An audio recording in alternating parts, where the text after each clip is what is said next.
Bismillahirrahmanirrahim. Assalamualaikum warahmatullahi wabarakatuh. Alhamdulillah pada kali ini saya akan mempresentasikan judulnya sih lebih ke SDM unggul dan loyal yang ada di lembaga Yayasan Tasdikul Quran. Nah, pada tugas Kombis kali ini kita berada di suatu tempat ya, namanya di lembaga Yayasan Tasdikul Quran, di mana kelompok kita akan membahas tentang SDM atau MSDM yang ada di sekitaran Yayasan Tasdikul Quran. Nah, untuk yang pertama kita akan berbicara tentang sejarah dari lembaga Yayasan Tasdikul Quran. Nah, di sini ada tulisan didirikan hanya 4 orang. Jadi kita mengambil sejarah bahwa berdirinya suatu lembaga Yayasan Tasdikul Quran ini hanya dengan 4 orang. Yang pertama, kenapa bisa 4 orang? Itu hanya sejarahnya dari dulu kita hanya percetakan dan berkembang menjadi sebuah yayasan yang bergerak di bidang sosial. Waktu itu kita hanya buka program yang namanya Wakaf Quran. Kita dikembangkan terus sampai ada beberapa unit-unit usaha atau unit-unit lembaga sosial dan lain-lainnya gitu. Dari hanya 4 orang itu gitu.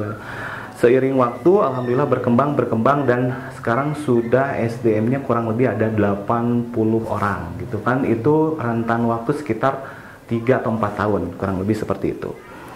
Selanjutnya di sini apa yang dilakukan Tasdikul Quran untuk para SDM-nya atau untuk para karyawannya? Di sini ada 4 item yang selalu ditanamkan atau selalu misalkan dilakukan. Yang pertama dengan melakukan pelatihan. Biasanya pelatihan ini dilakukan biasanya setahun sekali ketika ada karyawan baru. Kenapa dengan ada karyawan baru ada pelatihan? Karena untuk menyamakan visi dan misi yang ada di Yayasan Tasdikul Quran gitu kan. Untuk selanjutnya pendidikan. Nah, pendidikan di karyawan kita atau di Yayasan Tasdikul Quran biasanya jenjang pendidikan itu sebenarnya kita rekrutmen sesuai dengan kebutuhan yang ada di lembaga itu tersebut. Kita hanya membutuhkan SMK, tapi kalau misalkan kedepannya untuk upgrade ilmu itu biasanya dari yayasan kita itu mengadakan beasiswa untuk jenjang karir atau untuk kebutuhan sesuai dengan pendidikan dia yang akan dilakukan di tempat kerjanya.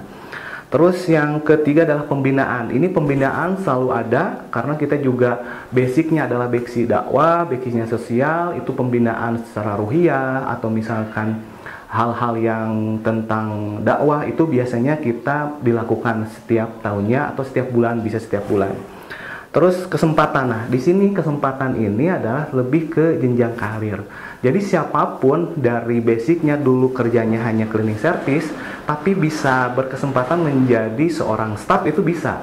Karena kita lebih melihat dari kinerja, lebih melihat dari akhlaknya juga, itu bisa dilakukan di yayasan kita.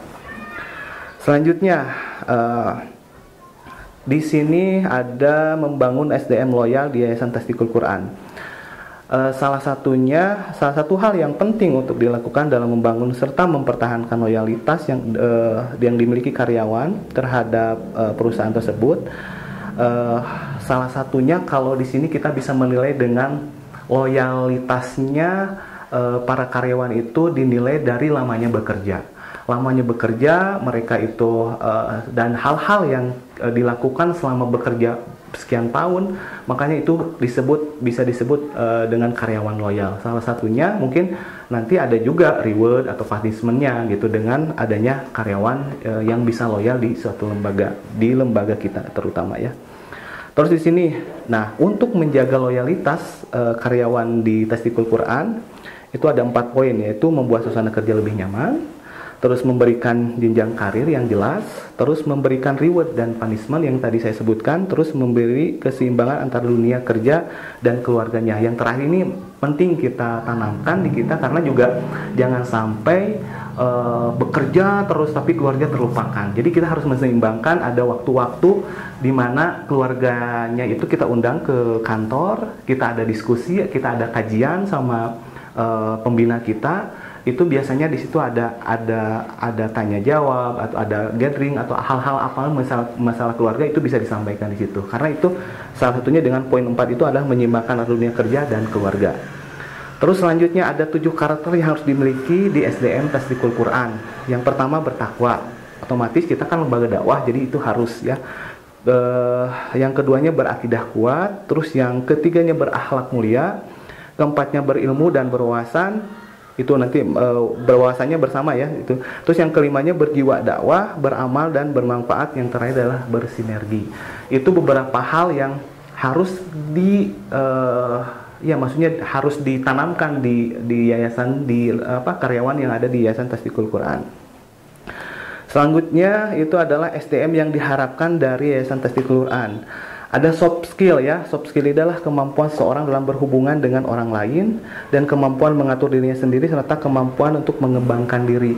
Yaitu salah satunya dengan adanya soft skill ini yang diterapkan di Yayasan Tasdikul Quran ini, bisa orang tuh berkembang dan bergaul lebih luas ke dunia luar gitu ya, salah satunya dengan ada soft skill ini.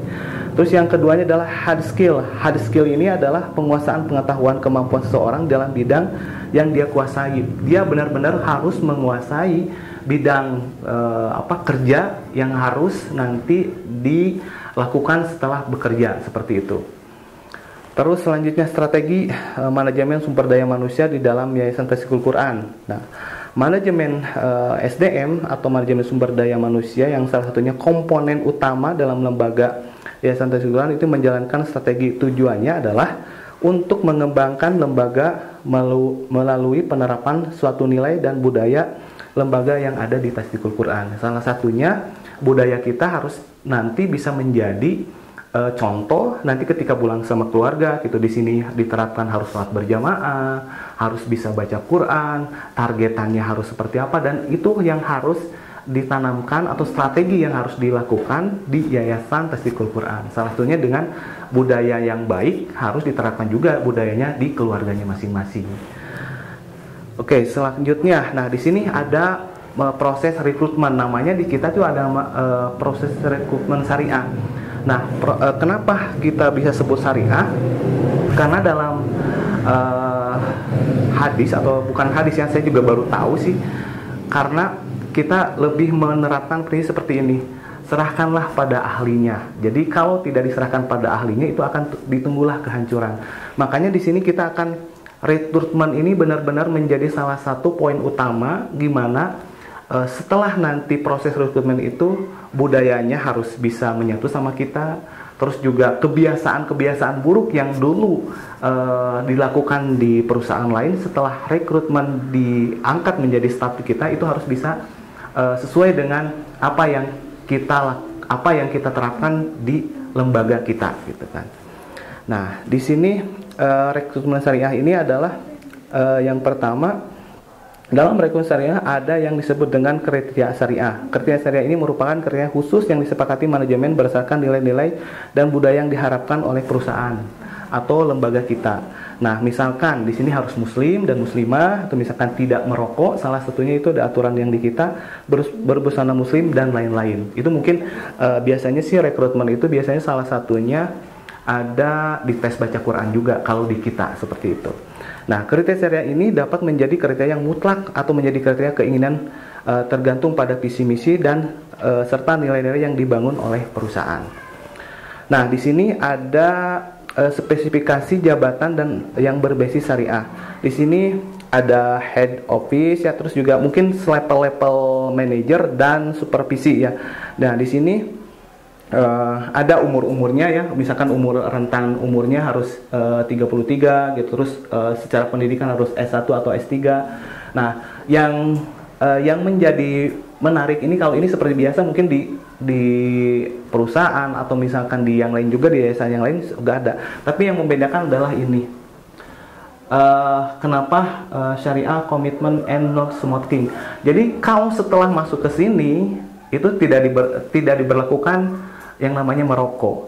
Nanti kalaupun di luar ketahuan, itu mungkin bisa saja punishment-nya dikeluarkan atau dikasih biasanya sih kalau di kita udah hak mati untuk hak prioritas dari pimpinan yayasan bahwa kalau sudah ketemu karyawan itu merokok berarti sudah dianggap mengundurkan diri, seperti itu.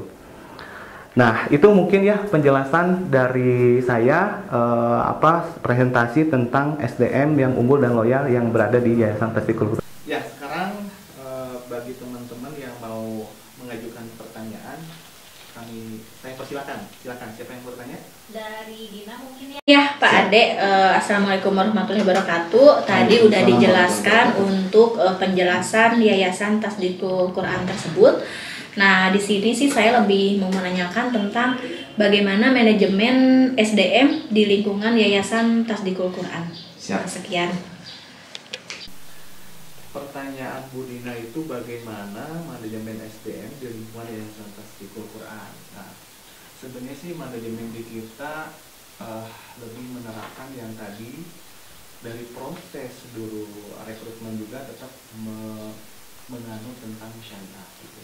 Jadi apapun manajemen di kita itu, karyawan itu setiap harinya banyak aktivitas yang berkaitan tentang dakwah atau tentang sosial gitu. Jadi manajemen yang kita lakukan itu adalah bagaimana si karyawan itu salah satunya bisa diusahakan untuk dalam artian bisa menerapkan bagaimana berkehidupan yang Islam tuh yang benar-benar rahmatan lil alamin lah gitu kan. Bagaimana setiap harinya kita menerapkan untuk kita sebelum bekerja itu ada ngaji bareng gitu kan. Terus setiap minggunya ada kajian, setiap bulannya ada rutinan sama keluarganya. Nah, di manajemen di kita itu kurang lebih seperti itu, bagaimana sih karyawan itu supaya bisa menjaga ruhiyahnya menjadi lebih baik lagi. Kurang lebih mungkin seperti itu apa yang kita terapkan di lembaga Yayasan Tasdikul Quran. Itu aja mungkin Bu Dina. Terima kasih Pak Ade. Selanjutnya mungkin ada pertanyaan dari yang lain. Ini bertanya Pak Ade. Siap. Dari siapa? Teh Astri ya. Gini Pak Ade, ada di dalam Yayasan Tasdikul Quran, apakah telah memiliki sistem pengembangan karir yang baik? Oke, siap. Ya, terima kasih untuk pertanyaan dari Teh Astri ya. Bagaimana apakah lembaga Yayasan Tasdikul Quran ini sudah punya sistem Pengembangan karir yang baik. Pengembangan karir yang baik. Ya, sebenarnya di Yayasan Tasdikul Quran ini secara pengembangan karir terus terang belum ada sih secara sistem. Tapi kalau di sini kita untuk mengembangkan karir lebih ke melihat dari yang pertama adalah loyalitas. Yang kedua adalah lamanya bekerja. Lamanya bekerja ini bisa menjadi salah satu pengembangan karir yang ada di Yayasan Tasdikul Quran. Karena kenapa? Karena kita merekrut orang yang sudah menjadi atau sudah jadilah misalkan itu mungkin mereka tuh tidak tahu sistem yang ada di kita atau budaya kita belum tahu. Tapi kalau orang yang nantinya di bawah terus secara loyalitasnya bagus, itu akan menjadi utama yang menjadi jenjang karir. Bagaimana orang itu tahu dari awal berdirinya, misalnya tahu dari awal terus bagaimana strukturnya yayasan, itu akan menjadi bahan ketika orang itu menjadi hal-hal atau karirnya akan lebih bagus lah di sini. Itu kalau disebut mungkin perusahaan karir, tapi kalau kita lebih ke apa ya, mereka tuh punya tingkatan angka lebih lah kalau misalkan secara loyalitas atau secara SDM-nya dia bagus, atau mungkin dinilai dari akhlaknya atau misalkan pengajinya juga istiqomah atau seperti apa. Mungkin dari situ kita akan lebih melihat bagaimana itu layaknya dan enggaknya untuk nanti karirnya lebih bagus lagi.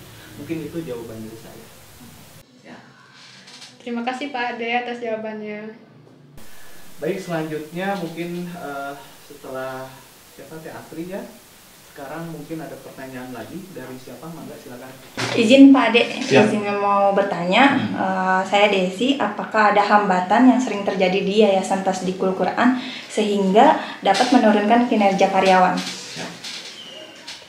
Pertanyaan dari Teh Desi ya. Teh Desi, apakah ada hambatan yang sering terjadi di Yayasan Tasdikul Quran terkait tentang kinerja?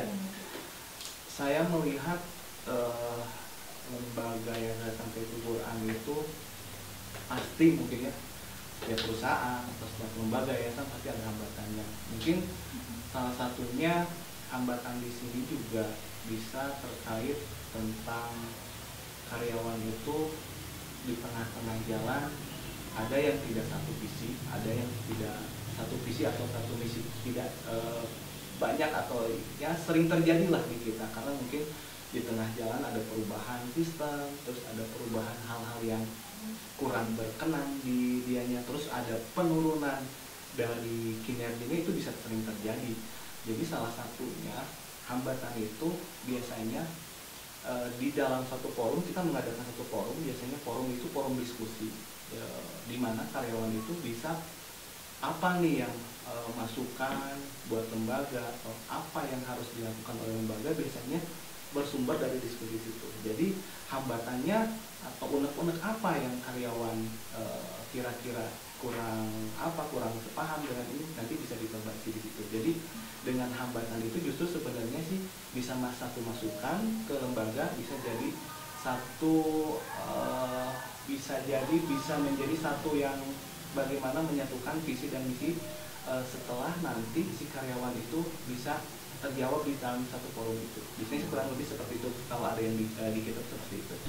Ya, barusan sudah mengajukan pertanyaan dari Desi ya. Sekarang mungkin selanjutnya dari siapa? Silakan. Saya Raditya Solihah. Pak Ade izin bertanya terkait sumber daya manusia itu sendiri. Dari mana sumber dana yang diberikan oleh Yayasan Tasdikul Quran untuk mensejahterakan karyawannya? Ya, pertanyaan dari Rodia terkait sumber dana untuk mensejahterakan karyawan.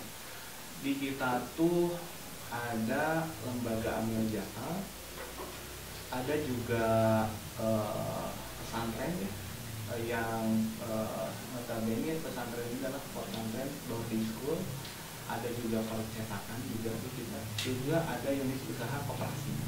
Nah, 4 item ini itu salah satunya bisa menghasilkan uang di sekitaran Yayasan Tasdikul Quran. Jadi karyawan itu salah satunya ada unit-unit bisnis yang nanti akan menjadi atau bisa menjadi karyawan itu dapat penghasilannya dari situ. Jadi pundi-pundinya karena di kita juga selain ada unit sosialnya juga ada unit bisnisnya. Jadi unit bisnis itu yang menjadi salah satunya gaji atau salary yang lain, yaitu mungkin dari core bisnis yang ada di Yayasan Tasdikul Quran. Mungkin itu jawabannya Rodia. Pertanyaan lagi atau gimana? Mungkin kan setiap karyawan itu pasti mendapatkan tunjangan ya, mau itu Betul. tunjangan jabatan, tunjangan kehadiran ataupun yang lainnya. Nah, di sini tunjangan apa saja sih yang diperoleh karyawan Yayasan Tasdikul Quran? Untuk tunjangan sendiri, yang pertama itu ada tunjangan keluarga, tunjangan transportasi, tunjangan keluarga itu ada sih yang keluarga, terus juga ada tunjangan anak juga, terus ada tunjangan istri, yang terakhir adalah tunjangan jabatan. Nah, itu menjadi salah satunya item atau misalkan tunjangan-tunjangan yang ada di Yayasan Tasdikul Quran. Jadi mungkin beda juga ya tunjangannya, mungkin jabatannya ini tunjangannya juga beda gitu kan, juga jabatannya yang belum nikah kan belum ada keluarga nih, gimana caranya seperti itu. Tapi tetap kalau tunjangan jabatan itu kalaupun misalkan belum menikah tetap harus ada gitu kan. Tapi kurang lebih disitulah 5 item yang ada di Yayasan Tasdikul Quran untuk tunjangan-tunjangan untuk para karyawannya, kurang lebih seperti itu. Ya, alhamdulillah. Selanjutnya mungkin barusan pertanyaan dari Teh Rodia terkait dengan masalah apa Teh Rodia masalah tunjangan ya, tunjangan. Selanjutnya mungkin ada pertanyaan lagi, silakan. Saya izin bertanya Pak Ade. Silakan. Apakah karyawan Yayasan Tasdikul Quran telah merasa puas atas kompensasi yang telah diberikan? Oke, terima kasih. Teh siapa? Astri. Teh Astri ya. Berbicara tentang puas dan tidak puas, karyawan yang berada di Yayasan Tasdikul Quran ini, kita akan berbicara lebih ke syariah. Kenapa gitu? Karena gini ya, puas dan tidak puas itu kita akan menilai dari bagaimana orang itu menerima rezeki dari Allah gitu kan ya. Salah satunya mungkin kita lebih ke menerapkan bahwa rezeki yang diterima itu adalah langsung dari Allah, tapi mungkin kayaknya dari lembaga gitu kan. Tapi kita lebih akan kembalikan ke pribadi masing-masing bagaimana cara mengelolanya, cara memanagenya. Mungkin salah satunya keberkahan ya, keberkahan yang rezeki yang kita terima itu salah satunya disesuaikan dengan karyawannya. Kalau karyawan jabatannya misalkan hanya sekedar staff, mungkin akan beda dengan supervisor gitu kan ya. Nah, tapi di situ akan melihat bagaimana kepuasan mereka itu kita sampaikan ketika dia akan kontrak kerjasama sama kita. Misalnya ada SK lah, surat SK. Bagaimana dengan gaji segini, apakah bisa diterima atau misalkan apakah maksudnya bisa nggak dengan gaji segini Anda bekerja di sini gitu kan. Seperti itu di awal sih kita sampaikan misalnya. Tapi dengan kedepannya, dengan seiring tahun terus mereka naik jabatan, mungkin ada perbedaan lagi kan secara gajinya atau kompensasinya yang diterima. Nah itu kita akan nilai juga, tetap di loyalitas dari mereka juga akhlaknya lebih bagus atau seperti apa. Nah itu akan dinilai dari segitunya. Ketika kompensasinya naik, mungkin mereka akan lebih beda lagi secara gajinya juga gitu. Nah mungkin kita bisa menilai dari situ sih. Kalau misalkan ya berkontribusinya lebih mungkin buat lembaga, ya mungkin ada perbedaan yang kita kasih gitu. Satunya dengan kompensasi. Mungkin itu yang kita sampaikan untuk para karyawannya. Ya, barusan pertanyaan dari Asri ya, dari Asri. Sekarang mungkin ada lagi pertanyaan, silakan. Ya, Pak Ade izin bertanya lagi ya Pak ya. Bagaimana Yayasan Tasdikul Quran dalam menganalisis faktor internal dan eksternal dalam meningkatkan kinerja karyawannya? Untuk analisa, kita belum sampai ke detail ya menganalisa dari karyawan itu terkait dengan analisa bagaimana karyawan ini sejahtera atau enggak gitu kan. Terus juga dari luarnya juga kita belum ke arah sana sih. Tapi kita bagaimana intinya karyawan di sini menganalisinya lebih ke faktor-faktor yang kira-kira karyawan ini kinerjanya sudah mulai turun atau misalkan kinerjanya ada juga yang naik. Nah ini ada faktor apa gitu kan.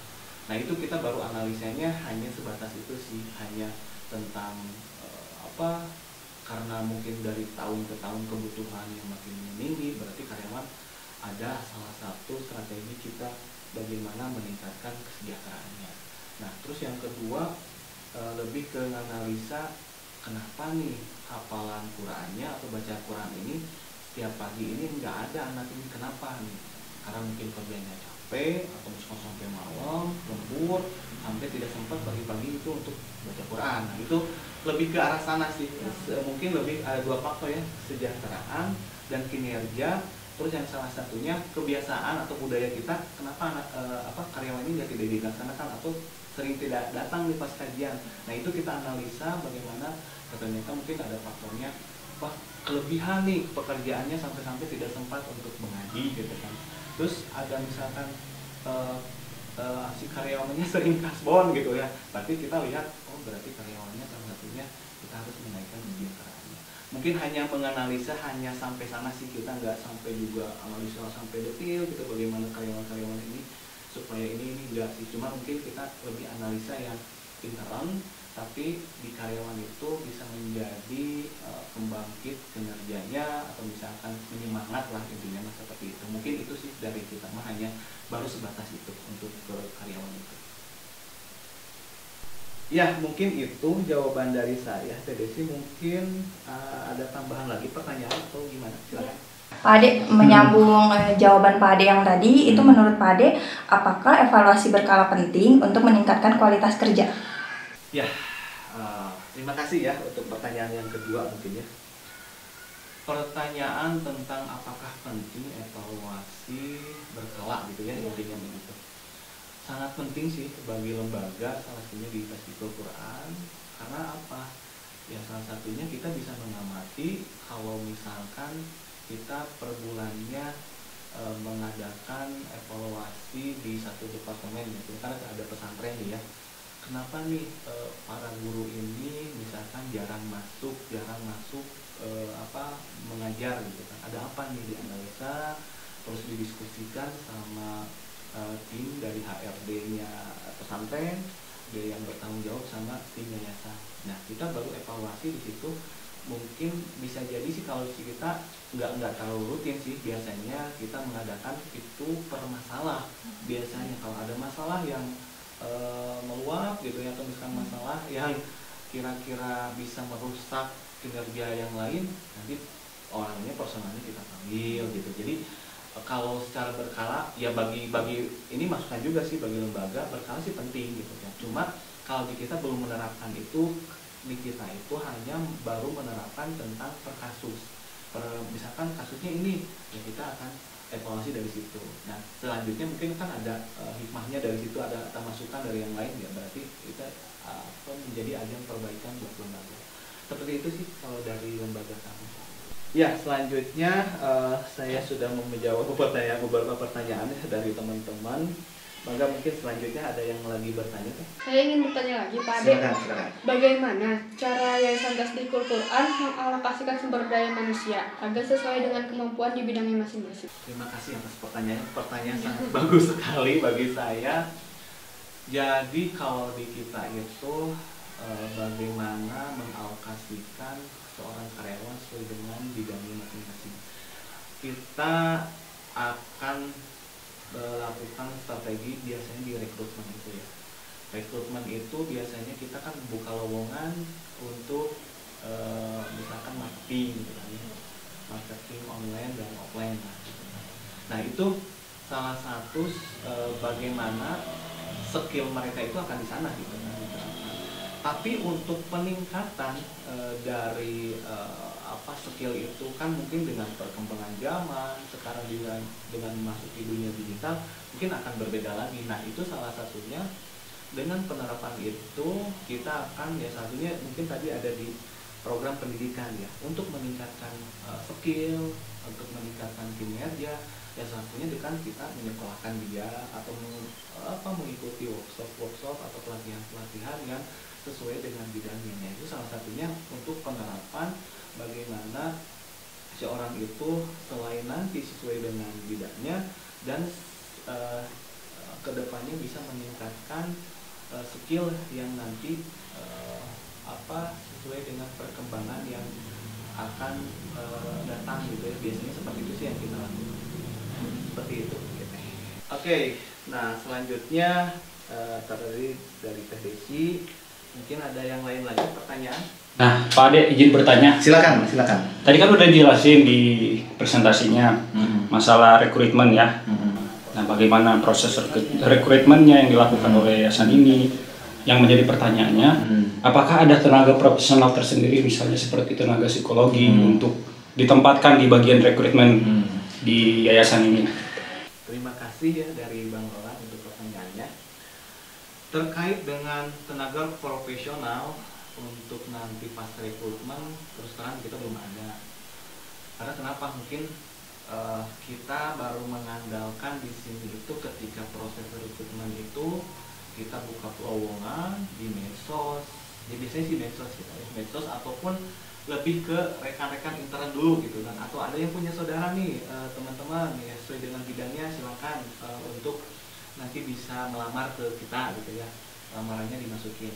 Nah pas proses rekrutmen ini kita tidak mengandalkan atau belum ada untuk nanti psikologisnya seperti apa gitu kan, nanti ditanya-tanya. Kita baru mengandalkan ada staf HRD ini baru kurang lebih satu orang yang kalau secara pengalaman sih mungkin sudah berpengalaman gitu ya, dulunya mungkin bekerja di HRD. Nah baru hanya sebatas itu, dan si tenaga yang HRD-nya itu juga lebih menguasai tentang kebanyakan sih pertanyaan. Mungkin kalau karyawan itu yang disampaikan pertanyaan mengenai karena kita juga ada lembaga dakwah, jadi mungkin lebih ke arah bagaimana baca Al-Qur'annya, gimana sudah pasti atau belum, pengetahuan tentang agamanya seperti apa. Nah lebih ke arah sana sih. Kalau secara psikologis apakah mungkin punya penyakit atau apa, itu sih biasanya hanya sebatas biasa-biasa saja sih yang diajukan di pertanyaan. Tapi kalau untuk tenaga profesional kita belum ada, tapi mungkin nggak tahu ke depannya bisa aja diadakan untuk tenaga profesional. Itu aja mungkin ya. Ini lagi Pak Ade. Ya. Nah, dalam yayasan tadi sudah dijelaskan juga bahwa ketika salah satu dari pengurus atau karyawan melakukan kesalahan atau seperti tadi yang Pak Ade sebutin merokok ya, nah, itu akan diberikan atau dikeluarkan ya. Bagaimana jika dengan kesalahan-kesalahan yang lain di luar dari merokok, apakah mereka akan langsung diberi SP atau seperti apa? Paling fatal ya mungkin ya kalau di kita salah satunya berkhalwat. Kalau berkhalwat itu laki-laki dan perempuan di suatu tempat bukan mahramnya gitu ya, itu salah satunya. Merokok, berkhalwat, dan melakukan hal-hal yang bisa merugikan lembaga, ya kita akan ambil tindakan dengan cara memberhentikan secara baik-baik agar ya intinya masih nama baik lembaga itu, budaya nama baik lembaga itu harus diterapkan juga kepada karyawannya. Supaya apa? Supaya mereka juga tidak melakukan hal-hal yang tidak diinginkan oleh lembaga gitu kan. Salah satunya seperti itu penanaman ketika pas menjadi rekrutmen, kamu harus menjaga nama baik lembaga, tidak melakukan hal-hal yang kurang baik buat lembaga atau bagi dirinya sendiri juga kurang baik. Nih itu salah satunya diterapkan, ditanamkan pada karyawan itu sendiri supaya tidak melakukan hal-hal yang tidak merugikan dirinya sendiri, tidak merugikan juga lembaga, dan tidak merugikan keluarganya. Seperti itu sih mungkin yang diterapkan di lembaga Yayasan Tas Dikul Quran. Pak, saya sangat tertarik dengan adanya mode rekrutmen syariah. Nah, yang mau saya tanyakan adalah bagaimana cara untuk penilaian kinerja dan juga pembagian tunjangan atau insentif, apakah juga berbasis syariah dan apakah ada yang berbeda dengan manajemen SDM yang lainnya? Terima kasih. Ya, selanjutnya mungkin ada pertanyaan dari Ance ya. Ance bertanya tentang tertarik dengan rekrutmen berbasis syariah. Terus yang ditanyakan, apakah penilaian kinerja atau insentif ini berbasis syariah enggak yang ada di Yayasan Tas Dikul Quran? Pertanyaannya sangat bagus. Saya menilai bahwa yang berbasis syariah itu hanya lebih ke proses rekrutmen saja sih yang ada di Yayasan Tas Dikul Quran. Mungkin yang beda itu adalah di proses rekrutmennya saja. Kalau secara penilaian, secara kinerja, hanya mungkin penilaian kinerja itu bisa kita nilai itu dari ketika si karyawan itu bisa nggak mengikuti budaya yang ada di kita. Ya, budaya di kita emang berbedanya syariahnya itu adalah kalau di kita setiap hari harus mengaji, terus punya hafalan, harus punya setoran juga hafalan Quran gitu sih. Kalau yang berbeda itu hanya rekrutmennya itu hanya berbeda itu hanya di proses rekrutmen aja syariahnya, tapi secara penilaian kerja mungkin itu yang membedakan dari perusahaan lain.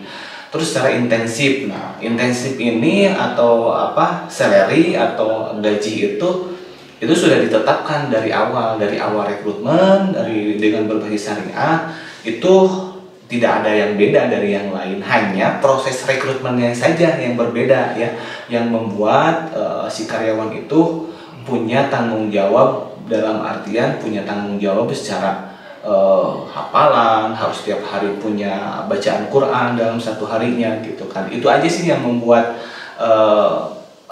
di perusahaan, di lembaga kami ini yang berbasis syariahnya itu hanya adalah proses rekrutmen saja. Kalau secara insentif itu sama-sama saja sih penilaian sesuai dengan perjanjian di SK yang dituliskan antara perjanjian yang nanti karyawan dan pihak lembaga. Itu aja sih mungkin pertanyaannya dari Ance, mudah-mudahan bisa puas juga untuk jawabannya. Emang seadanya sih seperti itu di lembaga kami.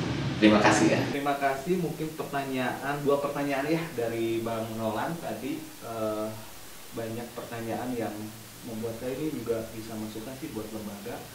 Tapi mudah-mudahan pertanyaan ini juga nanti akan saya rancang supaya ada masukan buat tim HRD di kita. Selanjutnya mungkin karena juga mengingat waktu, ini adalah pertanyaan terakhir. Mungkin ada pertanyaan dari siapa? Dari Dina mungkin Pak Ade yang Ya, terakhir, mengenai rekrutmen di Tasdikul Quran sih biasanya ketika ada posisi penting atau yang kosong itu biasanya memang mengambil dari yang di bawah naik ke atas atau memang langsung mengambil dari luar. Itu aja sih Pak Ade. Terima kasih, pertanyaannya bagus sekali Bu Dina. Karena pertanyaan ini sering kita lakukan juga ya, pertanyaan-pertanyaan seperti ini, atau mungkin penelitian dari juga banyak yang bertanya seperti itu. Untuk rekrutmen sendiri, tenaga-tenaga profesional, atau sebenarnya intinya gini sih, kalau dari lembaga kami ini tidak mengambil orang yang sudah jadi. Karena kenapa gitu ya, itu adalah pesan dari pimpinan yayasan. Kenapa tidak yang jadi? Karena di sini juga potensinya banyak sekali orang yang misalkan dari staf biasa menjadi bagian supervisor lah gitu misalkan. Itu adalah dari bawah dulu orang tuh. Karena kenapa? Karena tadi sudah bilang bahwa kita kan kalau dari bawah tuh udah tahu gitu ya, udah tahu bagaimana lembaga ini gitu kan, bagaimana lembaga ini berkembang. Dia tuh udah tahu dengan adanya loyalitas, atau misalkan sudah mengerti tentang budaya di sini. Dari orang tuh dari tahap awal mungkin yang bisa jadi di sini tuh bisa terjadi dari orang itu ke servis, naik ke staff, supervisor, ke manajer, ke direktur, itu bisa jadi di kita. Ya satunya dengan pengembangan pendidikannya, pembinaannya kita dilatih, dan salah satunya seperti itu. Kenapa tidak ngambil dari luar? Karena orang yang di luar itu belum tentu satu visi sama kita. Terus juga belum tentu juga budaya itu bisa nempel di orang yang notabene belum tahu seluk-beluknya dari yayasan itu. Jadi salah satunya seperti itu, kita menggunakan orang tuh dari bawah, dari mulai ya staf biasa sampai direktur, itu bisa terjadi di sini. Dan yang diterapkan kita seperti itu gitu. Kita tidak ngambil dari luar. Kalaupun ngambil dari luar itu hanya ke bagian staf biasa. Misalkan di sini ada staf guru gitu kan. Misalkan guru itu kan beda gitu kan skillnya. Misalkan staf hanya administrasi itu kan bisa. Tapi dari administrasi itu bisa berkembang menjadi supervisor, menjadi direktur, menjadi manajer. Jadi kurang lebih seperti itu jawaban dari Bu Dina. Di lembaga kita seperti itu sistemnya atau di proses-prosesnya yang ada yang terjadi pada karyawan di Yayasan Tasdikul Quran. Mungkin cukup ya pertanyaannya dari teman-teman, karena juga waktu juga dan semua pertanyaan sudah diajukan kepada saya yang mewakili dari Yayasan Tasdikul Quran. Yang intinya sih mudah-mudahan jawabannya bisa menjadi bahan ilmu, menjadi bahan masukan buat yang lainnya kalau mendirikan yayasan atau mendirikan suatu perusahaan. Kurang lebih dari saya mungkin seperti itu. Sekali lagi mohon maaf apabila ada kata-kata yang kurang baik. Terima kasih, mohon maaf. Wassalamualaikum warahmatullahi wabarakatuh. Waalaikumsalam warahmatullahi wabarakatuh.